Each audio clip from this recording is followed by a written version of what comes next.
තෙරුවන් සරණයි පුතේ සියලු දෙනාටම ප්‍රාර්ථනා කරනවා ආයුෂ බොහෝ වන සුබම සුබ ඡායාග්‍රාහී දවසක් වේවා කියලා ඔබ සියලුම දෙනාට. ඉතින් අද මම කතා කරන්න බලාපොරොත්තු වෙන්නේ තව ටික වෙලාවකින් තව නබෝ පැය කිහිපයකින් උදාපත් වෙන මොකක්ද මේ නව වසරක් කියලා කියන්නේ. නව වසරක් උදාපත් වීමේදී වරම් දරුවෙකු විදිහට ඔබ මේ තුළ ක්‍රියාත්මක විය යුතු ආකාරය මොන වගේද සහ මේ නව වසර කියලා කියන්නේ මොකක්ද කියන කාරණාව ගැන අද අපි චුට්ටක් කතා කරලා බලමු. අපි සාමාන්‍යයෙන් මේ නව වසර කියන මේ වචන ටික භාවිත කරන අවස්ථා දෙකක් තියෙනවා. එකක් තමයි සිංහල හින්දු අලුත් අවුරුද්ද. එතෙන් අපි සඳහන් කරනවා අලුත් අවුරුද්ද සිංහල සහ හින්දු ජනතාවගේ කියලා. ඒත් එක්කම එක වර්ෂයක් අවසන් වෙලා දෙසැම්බර් මාසෙන් ඉවර වෙලා නැවත ජනවාරි මාසේ පළවෙනි දිනෙන් පටන් ගන්නකොට අපි කියනවා නව වසරක්. දැන් 2026 නව වසර. නේද? එහෙම අපි සඳහන් කරනවා. එතකොට මේ නව වසර සැමරීම කියන එක ගොඩාක් දෙනා සිදු කරන දෙයක්. එතකොට මෙතෙන්දී එක එක්කෙනා තම තමන්ට හිතෙන විදිහට තමන්ට හොඳයි කියලා හිතෙන විදිහට පුතේ මේ පින්කම් කටයුතු කාරණා වෙන්න පුළුවන්. නැත්නම් විනෝදකාමී නේද? හොඳට කාලා බීලා විනෝද වෙන අවස්ථා වෙන්න පුළුවන්.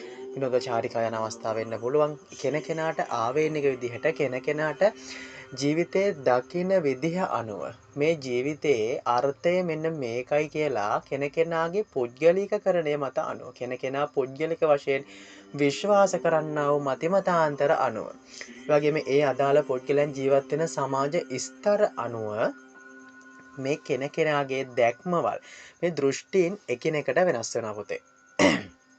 එතකොට මේ නව වසරේ අපිට තියෙන්න ඕනේ සැබෑම දෘෂ්ටිය මොකක්ද කියන කාරණාව අපි ගැන බලමු.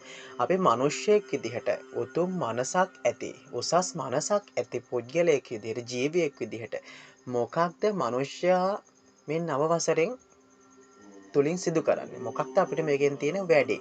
මේක අපිට වැඩකට තියෙන දෙයක්ද? එහෙමත් නැත්නම් මේක වචනයක් විතරයිද කියන කාරණාව ගැන අපි කටයුතු කාරණා කරලා බලමු. හරි. මුලින්ම නව වසරක උදාපත් වීම කියලා කියනකොට එතන නව වසරේ උදාපත් වීම කියලා කියන්නේ අපි සාමාන්‍යයෙන් අවුරුද්දේ මාස 12ක් තියෙනවා. එතකොට මේ මාස 12න් අවසාන මාසය තමයි දෙසැම්බර් මාසය. නේද? එතකොට දෙසැම්බර් මාසේ ඉවර වෙලා නැවත ජනවාරියෙන් පටන් ගන්නකොට අපි කියනවා අලුත් අවුරුද්දක් ලබනවා කියලා. සාමාන්‍ය ව්‍යවහාරය. එතකොට අපිට තියෙන ලිත්, එතකොට කැලෙන්ඩර් නේද? දින දර්ශන මේ වගේ ඒවා එතකොට අවුරුද්දෙන් කල්ලිකුත් වෙනවා. නේද? එතකොට අපි ඔන්න අලුත් දින දර්ශන ගන්නවා, අලුතෙන් ලිතක් පොතක් ගන්නවා නේද? ඒ කියන්නේ ඉදිරි අවුරුද්ද බලා ගන්න කියලා. හොඳයි. අපි ඔන්න දැන් අද දෙසැම්බර් මාසේ 31 වෙනිදා 31 වෙනි බදාදා දවස. එතකොට අද බොහෝමයක් දෙනා තම තමන්ගේ යහන්වල තම තමන්ගේ ගෙවල් දොරවල් වල තම තමන්ගේ කටයුතු කාරණාවන් බොහෝම යහුසුලුව බොහෝම කාර්යබහුලත්වයෙන් යුතුව පුතේ කරන්නා වූ දවසක් අනිවාර්යයෙන්ම. ඒ මොකද හැමෝම දන්නවා හෙටින් පස්සේ උදා වෙන්නේ 2026 නව වසර කියන කාරණාව. එතකොට එතනදී තමන්ගේ ගෙවල් දොරවල් එලිපෙහෙලි කරන්න, වත්ත පිටි සුද්ධ කරන්න, යහන් පවිත්‍ර දේවදරුවෙක් නම් යහන් සීමා පවිත්‍ර කරන්න, යහන් අභිෂේක කරන්න, පිළිම වහන්සේලා නානුමුර මංගල්‍ය කරන්න මේ වගේ දේවල් බොහෝමයක් කෙනෙකුනා සිද්ධ කරන අවස්ථාවක් හැටියට මම දකිනවා. නේද? එතකොට දැන් මෙතනදී අපේ දින දර්ශනයේ මාස 12ක් ඉවර වුණා කියලා අපේ ලිත මාස 12න් ඉවර වුණා කියලා අපිට මේ නව වසරක උදාපත් වීම කියන්නේ පුතේ මේ විශ්වයට සාමාන්‍ය දවසක් විතරයි. නේද? මේක මිනිස්සු හදාගත්ත භෞතික සංකල්පයක් තමයි මේ දින දර්ශනයකට අනුකූල වේ කටයුතු කරනා සිද්ධ වෙන පුතේ පහසුව උදෙසා. තම තමන්ගේ කටයුතු කාරණා කරන්න පහසුව උදෙසා තමයි මේ ආකාරයෙන් දින දර්ශන ආකාරයෙන් පුතේ කටයුතු කාරණා කරන්නේ. නේද? මාස, දින, සති මේ වගේ වශයෙන්. එතකොට මම මේ දක්වන්නා වූ අදහස සමාජය තුළ මම හොවා දක්වන්න හදන අදහසක් නෙවෙයි. මම මේක දකින විදිහ නමුත් මම මේක කියන්නේ. එතකොට මේක කෙනෙකුට පිළිගන්නත් පුළුවන්. පිළිගන්නේ නැති කෙනෙකුට ඒක බැහැර කරන්නත් හැකියාව තියෙනවා. මෙතනදී ඔබගේ ගෙදර කැලෙන්ඩරයේ දෙසැම්බර් මාසයේ කොලේ කැඩුවට පස්සේ ඉවර වුණා පළියට 2026 අවුරුද්ද නව වසරක් වෙන්නේ නැහැ. නේද? ඒ අපි භෞතිකව දන්නා දේ කියලා මම කලින් කිව්වා. කැලෙන්ඩරේ මාස 12 ඉවරයි. ඊගාවට අලුත් කැලෙන්ඩරයක් ගහපු ගමන් නව වසරක්. අලුත් අවුරුද්දක්. නේද? එතකොට අපි අහලා තියෙනවා මේ කල්ප අපි අහලා තියෙනවා භද්‍ර කල්පය. ඔය වගේ කල්ප අපි අහලා තියෙනවා. එතකොට අපි මේ කල්පයකට වගේ කැලෙන්ඩරයක් ගහනවනම් නේද? එතකොට ඒ කල්පේ ඉවරුණාට පස්සේ නේද කොළ ටික කඩලා අන්තිම වෙනකොට ඔන්න භද්‍ර කල්පේ ඉවරයි කියලා අපි කියනවා. නේද? ඉතින් ඒ කල්පයක් කියලා කියන්නේ ලොකු කාල සීමාවක්. නේද? එතකොට මම හිතන්නේ ඒ උදාහරණය තුලින් ඔබට තේරෙන්න ඕනි මේ වසරක් පාසා අපි මේ දින දර්ශන වෙන් කරගෙන මේ කරන දේ ඒක මිනිස්සුන්ගේ පහසුව දක්වා මිස මේක ලෝකයේ ඇත්ත දේ නෙවෙයි. නේද? දෙසැම්බර් 31 ගෙවිලා ජනවාරි මාසේ 1 වෙනිදා දෙනවා කියන්නේ තවත් මේ විශ්වයේ තලයට එක් දවසක උදාපත් වීමක්. නමුත් ඔබගේ හිතේ තියෙනවා මේක අලුත් 2026 අලුත් අවුරුද්දක් නව වසරක්. විශ්වයට සාමාන්‍ය දවසක් වෙන මේ දවස ඇයි ඔබ මෙහෙම විශේෂයෙන් දකින්නේ? අන්න මොකක්ද ඒකට හේතුව? ඔබගේ සිත තුළ තියෙන මොකක්ද? ඔව්. ඔබ හිතනවා 31 වෙනි දැන් මේ දෙසැම්බර් 31කින් නව වසරේ ඉවරනාට පස්සේ පළවෙනිදා අලුත්ම දවසක් අලුත්ම කාල පරිච්ඡේදයකට තමයි පා තියෙනවා. මේක අපි එක එක විදිහට කියනවා. පරණ මේ අපි ගත්තොතින් මේක නිසඳස් ආකාරයෙන් සමහරලාට කියනවා. ඒ කියන්නේ 2025 අපිට පේන සාමාන්‍යයෙන් සමාජ මාධ්‍යට ගියාම 2025 වසර ඉවරයි. හොඳ මතක පමණක් අරගෙන ඊළඟ අවුරුද්දට පා තබන්න මේ වගේ ඒවා අපිට හම්බ වෙනවා. නේද? එතකොට ඇත්තටම මෙතන වෙන්නේ මොකක්ද? ඔබ සාමාන්‍ය දවසකට පියමනිනවා. ඒක දවස සාමාන්‍ය. නමුත් ඔබගේ සිතේ පවතින ආකල්පයේ තියෙන අර නැවුම් බව නිසා ඒක අලුත් දවසක් බවට පත් වෙනවා. එතකොට ඇත්තටම මේ අලුත් දවස කියන එක ඇති වෙන්නේ කා තුළද? ඔව්, තමන් තුළ. තමන්ගේ තුළ ඇතිවෙච්ච දෙයක් තමයි ඔයා මේ සමරන්නේ. නේද? තමන් තුළ ඇතිවෙච්ච දෙයක්. එතකොට මේක විශ්වයේ සාමාන්‍ය දිනයක් විතරයි. එහෙනම් මෙතන තියෙන්නේ මොකක්ද? ආකල්පය. තමන්ගේ ආකල්පය තුළින් තමයි මේ දේවල් අපි සිද්ධ කරන්නේ. නේද? තමන්ගේ ආකල්පය තමන් හිතාගෙන ඉන්නවා මේ අවුරුද්ද ඉවරයි ලබන අවුරුද්දේ මම හොඳට ජීවත් වෙන්න ඕනි. වැරදි මම කිසි වැරද්දක් කරන්නේ නැහැ. නැත්නම් ලබන අවුරුද්දේ මම මෙන්න මේ වගේ සැලසුම් ටික ක්‍රියාත්මක කරනවා කියලා. නමුත් ඔය කියන ඒවා ඒක සිද්ධ වෙන්නේත් නැහැ. මොකද ජනවාරි මාසේ මැද හරියක් විතර යනකොට තේරෙනවා මේ අවුරුද්ද දැන් අලුත් අවුරුද්දනේ. පෙබරවාරි මාර්තුව යනකොට ඔන්න අවුරුද්දෙන් දැන් කාලක් විතර ඉවරයිනේ. එහෙම හිතනවා. ඒක මහා මෝඩ වැඩක්. මේ අවුරුද්දක් ලබනවා කියලා මේ දවසින් දවස තප්පරෙන් තප්පරේ ඔබ මේ වීඩියෝ එක අහන මේ වීඩියෝ එකට ඔබ සවන් දෙන කාල හෝරාවන් එතකොට මේ වීඩියෝ එක කරනකොට මා වැය කරන මේ කාල හෝරාව මේ තප්පරේ මේ මොහොතේ භාග්‍යවතුන් වහන්සේ පෙන්වා දෙනවා පුතා මේ හැම දෙයක්ම වෙනස් වෙන්නේ මොන මොහොතේද? ඊයේද හෙටද අදද? තව පැයකින් දෙකකින්ද නෑ. මේ මොහොතේ මේ ගත වෙන මේ මොහොතේ ඉඳලා මේ ශරීරය විනාශ වෙන මේ දැන් ඉඳලා තමයි හැමදේම වෙන්නේ. ඔබ මේ වීඩියෝ දැන් මීට දවස් 7කට කලින් මම දාපු වීඩියෝ එක බලනකොට ඔබට තිබ්බ පංචස්කන්ධයේ තියෙන ස්වභාවයක් නෙමෙයි දැන් මම මේ වීඩියෝ එක දානකොට තියෙන්නේ. එහෙනම් මොකක්ද වෙලා තියෙන්නේ? ඔව් දිනෙන් දින මෙයා මොකද වෙන්නේ? ජරා ජීර්ණපත් වෙනවා. මේ මොහොතේ සිද්ධ වෙන ක්‍රියාවලිය කියලා අපි කියනවා මේකට. භාග්‍යවතුන් වහන්සේ ධර්මයේ තුල එහෙම උපදේ දේශනා කරන්නේ. ඉතින් එතකොට එහෙම සිද්ධ වෙන ක්‍රියාවලියක එහෙම කටයුතු කරනා කරද්දී මේ නව වසර කියන එක ඇත්තෙන් බැලුවොත් එක දවසක් විතරයි. නේද? අපි ඒක හදාගත්ත දෙයක්. නේද? අපි මේක ටික එක එක රටවල් වලට නව වසර උදාපත් වෙන වෙලාවන්නේ එක එක විදිහ කියලා අපි කියනවනේ. එතකොට ඒ රටේ තියෙන අර සමහර සමක ආසන්න රටවල් වලට ඒ වගේම හිරුගේ බැසීම සහ නැගීම කියන මේ පෘථුවියේ භ්‍රමණ සහ පරිභ්‍රමණයන් එක්ක ඒක සිද්ධ වෙන සමතුලිතතාවය සමතුලිතතාවයම තමයි ඒක සිද්ධ වෙන්නේ. නේද? ඒකනේ අපි දැන් මෙහෙට රෑ නම් වෙන රටකට දවල් වෙන්නේ ඒකනේ. එතකොට එතනින්ම තේරෙනවා මේක අපි මොකද්ද? ඔව් පොදුවේ ජන කොට්ටාස වලට අපි හදාගත්ත නීති රෙගුලාසි ටික කර තමයි අපි මේ කොටු වෙලා ඉන්නේ. නේද? නව වසර කියනකොට ඔබ හිතන්න ඕනේ නව අවුරුද්ද ගැන නෙවෙයි. නව වසර කියන ඔබට එකපාරට අත්හරින්න බැරි නම් ඔබ නව වසර ගැන හිතේ තියාගන්න එක කිසිම ප්‍රශ්නයක් නැහැ. ඒකෙන් ඔබ අපායগামী වෙන කුසලයක් වෙන්නේ නැහැනේ. ඔබ හිතාගන්න ඕනේ ඔබගේ ආකල්පමය වශයෙන් ඔබගේ කුසලයේ මතින් පුතේ ඔබ නැගී සිටින්න හිතා ගන්න ඕනේ. නේද? මොකද නව වසරක් කියනකොට අලුත්නේ හැමදේම අලුත්. අපි ගෙදරට අලුතෙන් ඇඳුම් පැළඳුම් ගේනවා, හට්ටි මුට්ටි ගේනවා, ගෙවල් දොරවල් අපි සමහර වෙලාවට තින්තා ලේප කරනවා, නේද? ගෙවල් දොරවල් සෝදා පවිත්‍ර කරනවා. ඉතින් මේ වගේ ඒ මොකක්ද? නැවුම් පිරිසිදුව තියාගන්න. එතකොට මෙහෙම දැන් මේ දෙසැම්බර් 31 වෙනිදාට මේ ලංකාවේ හැමතැනම මේවා වෙනවද නැද්ද? තමන්ගේ සමාජ මට්ටමට අනුව තමන්ගේ මේ ස්වභාවයට තමන්ට පුළුවන් විදිහට අනුව තම හැම කෙනාම මේ කටයුතු කරන සිද්ධ කරනවා. එතකොට ගෙවල් දොරවල් හරි පිරිසිදුයි. නේද? එතකොට හරිම පවිත්‍රායි. නේද? දැන් අපිට සමහර අය ගිනි කෙලි වගේ දේවල් පාවිච්චි කරනවා. නේද? ඉතින් වගේ කටයුතු කරන සිද්ධ වෙනවා. ඉතින් එතකොට මේ පරිසරය ඉබේටම සුන්දරවත් වෙනවද නැද්ද? හැම ගයක්ම පවිත්‍රව තියෙනකොට කුණු ගොඩවල් නැතුව එලි පිලි කරලා තියෙනකොට හරි ලස්සනයි. නේද? මේ හැම ගෙයක් දොරක්ම හරි ලස්සනයි. ඉතින් අපි එතකොට පහුදා උදේට අපි පළවෙනිද උදේට නැගිටලා දකින්න දසුණත් එක්ක අපේ හිත පිබිදිලා යනවනේ. නේද?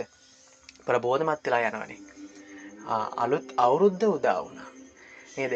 හැම ගෙයක් දොරක්ම තම තමාට හැකිය ආකාරයෙන් අස්පස් කළ බොහොම සුන්දරයි. එතකොට ඇයි ওই විදිහට හැමදාම තියාගන්න බැරිද මිනිස්සුන්ට? ඔය ජනවාරි 1 වෙනිදාට මූණ දෙන්න දරන උත්සාහය මිනිස්සු 31 වෙනිදා ඉඳලා 30 දෙසැම්බර් මාස අන්තිමේ ඉඳලා ඇයි හැමදාම ඔක තියාගන්න බැරි? නේද? එහෙනම් මේක තියෙන්නේ මොකක්ද? Tamanට බැරිකම නෙවෙයි. Taman මේකට අවස්ථාවක් එනකන් කියලා බලාගෙන ඉන්නව නෑ පුතේ. කිසිම දෙයක් කරන්න අවස්ථා එනකන් ඉන්න එපා. ඕනම දෙයකට මේක තමයි මේ මොහොත. මේ ගත වෙන මේ දැන් කාලය තමයි කරන්න තියෙන හොඳම අවස්ථාව. මොකද අපිට කියන්න බෑ ඉදිරි කාලේ සීමාවේ මොන වගේ වෙයිද කියලා. ඉදිරි තප්පරේ අපිට මොනවා වෙයිද කියලා අපිට කියන්න පුළුවන් කමක් නැහැ. අපි සාමාන්‍යයෙන් කතාවට කියනවා ස්වභාව ධර්මය කියන එක විශ්වාස කරන්න සාමාන්‍යයෙන් අපිට බෑ. ඒක වෙනස් වෙන සුළුයි. නේද? අපි උපමා රූපක මේකට ගන්නවා. මේ ස්ත්‍රීන් හරියට අපි කියන සමහර වෙලාවට කොහොමද? සෝබාදහම වගේ වෙනස් වෙන සුළුයි. නේද? ඉතින් එතකොට ඒ වගේ අපි උපමා රූපක තුලින් මේ වෙනස් වීම කියන එක දැකලා තියෙන එක ස්ථානවල. එතකොට වෙනස් වීම කියන එක ඕන වෙලාවක සිද්ධ වෙන්න පුළුවන් දෙයිද? පුළුවන් හැකියාව තියෙනවා. නේද? එතකොට එහෙම කටයුතු කරනා තියදී ඔබ අද දවස ඔබ මේ ගත කරන මේ මොහොත ලස්සන කරගන්න, මේ මොහොත සුන්දර කරගන්න. ඒ වගේම තමන්ගේ අතීතය තුළ පුතේ ඕනෑවට වැඩිය නෙමෙයි කොහොමත්ම හිර වෙලා පීඩාවෙන් දුක් විඳින්මින් කටයුතු කරනා කරමින් කාලය ගත කරන්න එපා. තමන්ගේ අනාගතය තුලත් ඕනෑවට වැඩිය බලාපොරොත්තු තුල ජීවත් වෙන්න යන්නත් එපා. බුදුරජාණන් වහන්සේ කියන්නේ වර්තමානයේ ජීවත් වෙන්න. උන්වහන්සේගේ දේශනාවල තියෙනවා මේ මොහොතේ ජීවත් වෙන්න.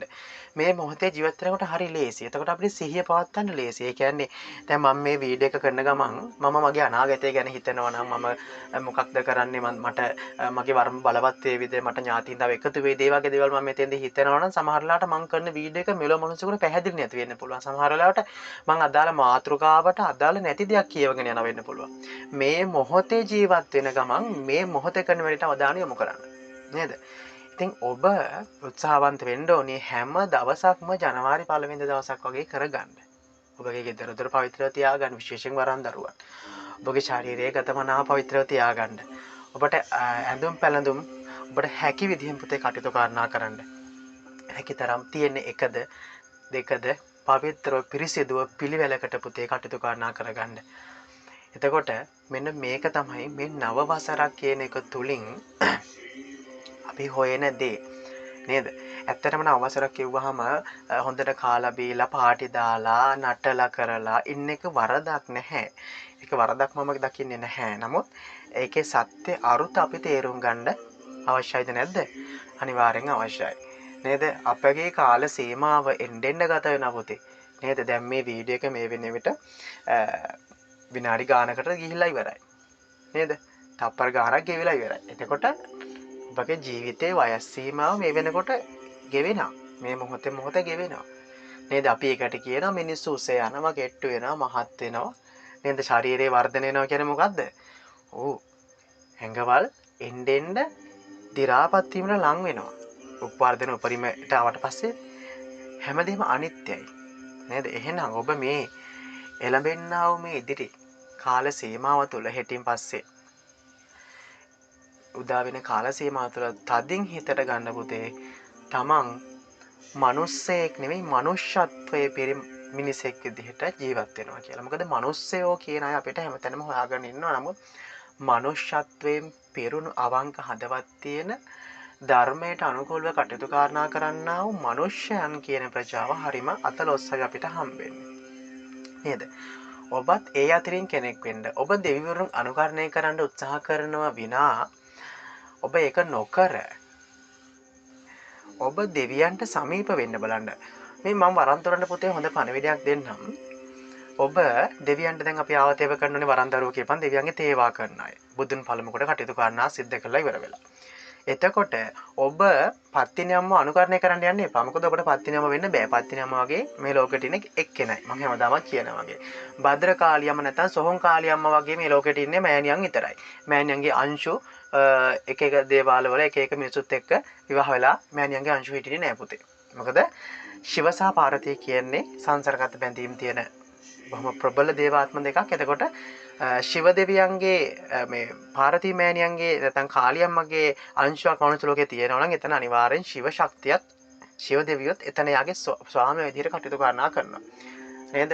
ඉතින් එතකොට මේ වගේ බොරු මිත්‍යා වලට රැවටෙන්නේ නැතුව නේද? එතකොට ඒ කටයුතු කරනා සිද්ධ වෙන්න ඕනි. ඔබ දෙවි කෙනෙක් වෙන්න උත්සාහ කරන්නකෝ. ඔබ ස්වාධීන දෙවියෙක් වෙන්න උත්සාහ කරන්න. ඔබ කාලියම්ම වෙන්න යන්න එපා. ඔබගේ තියෙන දේවත්වය ඔබ ඉස්මතු කරගන්න පුතේ. මෙන්න අවසරේ මන් දෙන පණිවිඩය මේකයි. ඔබ තුලින් ඔබේ ඇතුලේ ඉන්න දෙවියන් හොයාගන්න. අන්නේ දෙවියන් හොයාගෙන දේවත්වයට පත් කරපු දවසට නේද? ඔයාට මේ දුක්ඛිත මනුෂ්‍ය ලෝකයෙන් මේ දුක්ඛිත සංසාරයෙන් එතර වෙන්න පුතේ අනේක විදිහට බොහෝම ආකාරයේ මාර්ග පෑදේ. මේ තමන් තුළ සිටින දෙවියන් හොයාගන්න නේද? තමන් තුළ සිටින දෙවියන් හොයාගන්න යන ගමනට ඔබ අනිවාර්යෙන් ධර්මයේ තුල කටයුතු කරනා කළ යුතුයි. ඔබ උත්සාහවන්ත වෙන්න ධර්මයට අනුව හැසිරෙන්න. අපි සාමාන්‍යයෙන් කතාවට කියන විභාගයකට මුහුණ දෙන දරුවෙක්ට නම් ඔයා ඒ සාමාර්ථයක් ගන්න උපරිම මහන්සි වෙන්න. එයාට ඒක අමාරු විශයක් නක්. ඒ සාමාර්ථයකට මහන්සි වෙන්න. එතකොට ප්‍රතිඵලයේ මොකක් හරි එහෙම වෙලා B එකකට හරි අපිට ගන්න පුළුවන් කියලා. ඔබත් එහෙම. ඔබ සෝවාන් මාර්ගයකට යන්න. ඔබ ඔබගේ වැරදි ටික හදාගන්න උත්සාහ කරන්න. අවමයේ දේවත්වයෙන් පවා නවතින්න පුළුවන් ඔබට. නේද? දේවත්වයේ හොඳම තැන කියනවා නෙවෙයි. දේවත්වයේ හොඳම තැන කියලා මම හොවා දක්වනවා නෙවෙයි. නේද? එතකොට වරන්දරුවන්ට තියෙන එක අවස්ථාවක් දේවත්වයේ ලබන්න වරන්දරුවන්ට තියෙන එක අවස්ථාවක් තමයි වරම කියන්නේ. නේද? මොකද ඔබ වැඩ කරන්නේ දෙවිවරුත් එක්ක. පුතේ ජීවිතයේ තමන්ගේ ජීවිතයේ උපන්දා ඉඳලා තමන් මැරෙනකම් ඒ කාල සීමාව තුළ තමන් යම් දෙයක් වැඩිපුර ප්‍රගුණ කළේද ඒක සංසාර පුරුදු වශයෙන් ඔබට එනවා. නේද? දැන් ඒක ඔබගේ ජීවිතයට බලපානවා. ඉදිරි ආත්ම භාවයේ තීරණය කිරීමටත් එක බලපානවා පුතේ. නේද? ඉතින් එතකොට බොහොම කාලට ඔබ දෙවි කෙනෙක් වෙන්න උත්සාහ කරන්න. අනුකරණය කරන්න මේ ඔබ තුල දෙවියන් හොයාගන්න පුතේ. නේද? ඔබ නාගවරන් දරුවෙක් හැටියට ඔබ තුල ඉන්න නාගයා අවදි කරගෙන ඔබ තුල නාග ශක්තිය අවදි කරගෙන ඒ නාග ශක්තිය දේව ශක්තියක් බවට පත් කරගන්න කටයුතු කරගන්න ඕනද නැද්ද? අනිවාර්යෙන් අවශ්‍යයි. ඉතින් මම මෙතනින් මේ වීඩියෝ එක අවසන් කරනවා. ඔබගේ දෙවියන් හොයාගන්න ඔබගේ දිව්‍ය විමානය නුදුරේදීම ඔබට නේද? අදාළ දිව්‍ය තලයක පහළ වීමට උතේ අනිවාර්යයෙන්ම ඉඩකට සැකසෙනවද නැද්ද? සැකසෙන මොකද මනුෂ්‍ය ලෝකයේ පින් කරන සමහර මිනිස්සු වෙනුවෙන් මේ දැනටත් මේ මොහොතේ දිව්‍ය තලයේ දිව්‍ය විමාන පුතේ පහළ වෙලා තියෙනවා. අදාළ මනුෂ්‍යයාගේ මනුෂ්‍යත්වයේ කියන්නේ ජීවිතේ ඉවර වෙලා අදාළ විමානේ පහළ වෙන්න තව කල් තියෙනවා. නමුත් විමානේ පහළ වෙලා තියෙනවා. ඉතින් මේ වගේ අවස්ථාවන් බොහොමයක් වෙලාවට මේ ලෝකෙන් නැතුවම නෙවෙයි. අපි තට්ටු 4-5 ගහන බිල්ඩින් වලට වැඩිය දහදුක් විඳලා තියෙන ඉඩ කඩන් සේරම විකුණලා කරලා හම්බ කරලා දරුවෝ උස් මහත් කරලා ඒකන වැඩ වලට වැඩිය සැපතක් එතන ඔබට ගන්න හැකියාව තියෙනවද නැද්ද? අනිවාර්යෙන් තියෙනවා. ඉතින් එතකොට ඔබ තුළින් දෙවියන් අවදි කරන්න යහපතේ හැසිරෙන්න පුතේ නිරන්තරයෙන්ම වංචාවක් හොර බොරුවක් කාටවත් කරන්න යන්න එපා. Tamanට මේ වරන් ශේෂ්ත්‍රයේ Tamanට මොකක් හරි වැඩක් කරතවයක් එනවා නම් ඒක Tamanට කරන්න බැරි නම් අනිවාර්යෙන් Tamanට බැරි බව ප්‍රතික්ෂේප කරන්න. මොකද ඔබට ඒක කරන්න බැරි බව ඔබ ප්‍රතික්ෂේප කළොත් තමයි ඔබගේ දේව මණ්ඩල වලට යන්නේ. මේ දරුවට මේක කරන්න ශක්තිය නෑනේ. එතකොට ඔබට ඒකට අවශ්‍ය ශක්තිය ඊට පස්සේ ලැබෙනවා. ඔබ මේක කරන්න බැරුව තියද්දි රංගපෑවතින් ඔබට ශක්තිය ලැබෙනවද? නෑ. ඔබට ලැබෙන්න තියෙනක ලැබෙන්නේත් නෑ. ඒ වගේම යම්කිසි හරි මේ ගුණය පුරුදු කරගන්න පුතේ තමන්ගේ අතින් වරදක් වුණොත් පොඩි දරුවෙකුට හරි කමන්නේ සමාව ගන්න නේද? මොකද ඒක හරි හොඳ පුරුද්දක්. ඉතින් මෙන්න මේ කියන කටයුතු කරනාට පුතේ මේ ඉදිරි වසරට අපි පිය නගනකොට මම දැන් කතා විවහාරින් කියන්නම් මේක මම තේරුම් කරලා දුන්නා මේ සම්බන්ධව. හෙටින් උදාපත් වෙන දිනේ ඉඳලා තමන්ගේ ජීවිතාන්තය දක්වාම මේ කටයුතු කරනා ටික ඔබට බොහොම පිටිවහලක් වේවි කියලා පුතේ මම බලාපොරොත්තු වෙනවා. එහෙනම් ගිහිල්ලා එන්නම් ප්‍රාර්ථනා කරනවා සියලු දෙනාටම ලබන්නා වූ 2026 නව වසර සියලු දෙනාගේම සිතුම් පැතුම් ප්‍රාර්ථනාව යහපත් ආකාරයෙන් ඉෂ්ට වෙන යහන් සීමාවන්නේ කැඹුරුම් මාලා අරුදරවන්න කැඹුරුම් මාලා උදාපත් වෙන අනවරම් බලවරම් තෙදවරම් යහපත් ආකාරයෙන් බල ශක්තිය ලැබෙන ඥානවරම් යහපත් ආකාරයෙන් ශක්තිය ලැබෙන්නා වූද නේද බණ භාවනා වැඩි වැඩියෙන් කරගන්න ලැබෙන පින් කුසල් වැඩි වැඩියෙන් මහා සෑය වැඩි වැඩියෙන් ඉඳ පුදා ගන්න අවස්ථාව ලැබෙන බොහෝම පින්වන්ත ජයග්‍රාහී සෞභාග්‍යමත් නව වසරක් වේවා කියලා අපි ශ්‍රී මහානාගපති දේවාලය තුලින් අපිත් එක්ක එකතු වෙලා ඉන්නේ සියලුම දොරවන්ට උදේ ප්‍රාර්ථනා කරනවා ආශිර්වාද කරන උතුම් නාගපතිනි අම්ම ඇතුළට ගත්තා වූ සකල දේවතාවුන් වහන්සේලාගේ ආශිර්වාදය ඔබ සියලු දෙනාටම ලැබේවා. ඒ වගේම ඔබගේ ඉන්නා වූ වරම් හිමි ඥාති දේවතාවුන් වහන්සේලා බලවත් වේවා කියලා ප්‍රාර්ථනා කරනවා පුතේ. එහෙනම් අදට මේ වීඩියෝ එක මෙතනින් අවසන් කරනවා. ගිහිල්ලා යන්න සියලු දෙනාටම ප්‍රාර්ථනා කරනවා ජයග්‍රාහී සුබම සුබ අනාගතයකට. තෙරුවන් සරණයි.